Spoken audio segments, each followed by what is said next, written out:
Assalamualaikum. Ya, Waalaikumsalam. Buat ke harta urunci boleh? Apakah harta orang tua boleh dijual untuk anak? Boleh.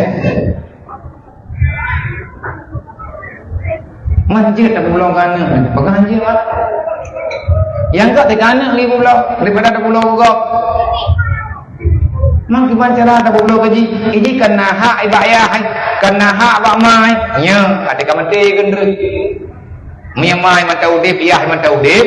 Yang tak draw ke ke. Kita ayah ke pulau harta draw. Ke pulau kana draw. Iblo oleh anu, sah aja kabut. Sah. Mai nak buat kamu ya pulau ada draw. Nya menolak maksud pertanyaan. Hak ke pulau harta kana. Hak, pakan hak. Yang jika iblo tak draw keroy. Pakan tak draw keroy. Te mati ya Hendra kamu saka ke ji. Nya menyawai mati ji. Ya kau. Selama ayahnya ke pulau tak draw ke berangkat rawat hak ke pulau. Yang penting yang ke pulau nya sip aturan, sip syarat untuk pulau.